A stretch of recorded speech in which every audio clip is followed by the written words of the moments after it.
In Monday's video, I shared with you a day in my life where I brought you along to work with me, and I took you along to a show that my students did that night.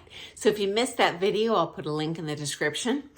Anyway, today I wanted to share with you the benefits of performing. So when I was going up the ranks, I kind of thought it was a pain in the butt. Like, oh yeah, I got my costume on. Then I got to re-glue the rhinestones on that fell off. I've got to, detract from practicing my routine and do something for this show. And the reality is, guys, it is very beneficial to your dancing as a competitor, even as a social dancer, if you are given that opportunity to perform, okay? Here's why. Number one, it provides motivation to improve. It's just like competing. Sometimes I think even more motivation because you're in front of your friends usually. If you go to a comp, half the people here don't know me. You go to a local show, you better bring your game on. Okay. Number two, it is an excellent opportunity to test drive your costumes. When you dance in costume, it is going to feel different than dancing in street clothes. And you don't want that to throw you off of your A game. Even if it's a practice, guys, just getting into all those accoutrements for the tail suit. For follows, if you're wearing a ball gown, it's really helpful just to see, oh dang, I can't do this move because my floats will get wrapped around me or something. You really want to give it a test drive. When I'm dancing, do the feathers bunch up between my legs? These are things that would be very helpful to know in advance of the comp. I personally rather have things go haywire in a show than at the competition where I kind of have a permanent record of what I did, okay? Now, in my opinion, your weaknesses are best exposed when you are dancing under pressure. The adrenaline is pumping. You are going off muscle memory. You're nervous. You have to dance for a long period of time. It's not like a lesson or a practice where you can micromanage and focus on technique 10 seconds at a time, slow-mo to perfect it. It's at that point all about long-term memory, muscle memory.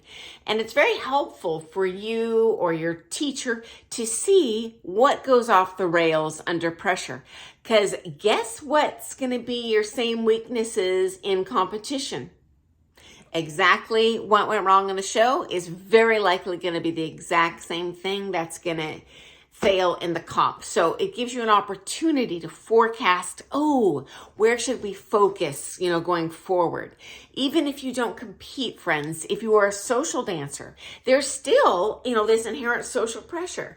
And, there's floor crafts that you don't have to deal with in a group class, usually. Usually you don't have to deal with that in a private lesson. Athletically, mentally, in a social dance, you might have to dance darn near 3 hours straight.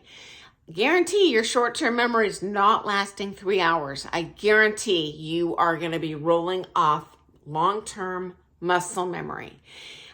You're going to have people kind of looking at you with the social dance. That can be a little discombobulating for people until you acclimate to that.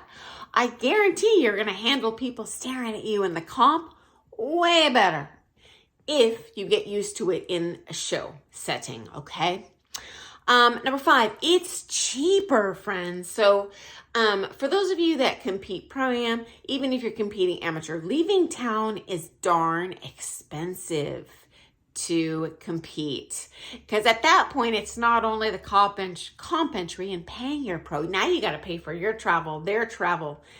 Set aside the opportunity costs. Because you know what? If you have to miss 4 extra days of work, just getting back and forth or reacclimating to the time zone, you've lost all of that income and work time at work. That doesn't come from nowhere.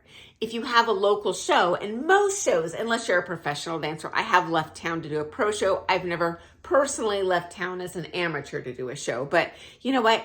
If that show is in town driving distance, are you going to have to pay your pro? Probably, but you know what? It's a heck of a lot cheaper than paying to, take them to Florida or Hawaii or wherever. And so there's a tremendous cost savings there too, guys. And hey, we're all trying to live bougie on a budget because we are ballroom dancers and we're spending every dime we can on this thing that we so enjoy and we want to be the best we can be at. Okay? In my opinion, if you are a decent dancer, and if you have opportunities to perform, you probably are. Okay, guys? Hey, it's a nice opportunity to show off a little bit. And you know what? When you do that, you are showing off for your pro too, because when my students perform well and people love what they are seeing, what better advertising for me as your teacher? I am just proud as a peacock. And honestly, guys, I have never had a student perform that I haven't been proud of them. I'm not going to send someone out to the wolves, to slaughter. When I have someone perform, they are darn ready. And if they're not, I will honestly tell them so. And I'm sure your pro will too, because we don't want to look stupid as a pro. Like, oh, I look like an incompetent teacher if you don't look good. So it's great incentive for me to put a fire under your butt to get you to dance your best. Does this mean that you might be motivated to take extra lessons before the show? Yeah. But is that going to help you? Yeah. Is that going to put your dancing on this learning curve instead of put learning curve? Uh-huh. So hey, why not? Now, guys, if you want to perform, I wouldn't necessarily rely on your pro asking you. Here's why. I don't want to ever put my students under pressure, to pay me or to show up and do something that they might not want to do. I don't want them to be there to please me. We are here to serve you. You are not here to serve us, and you're going to advertise for me, So if you want to perform, heck, tell your teacher, and I'll bet you they can come up with some fun opportunities for you, okay? And you know what? Probably most important of all, performing is darn fun, guys.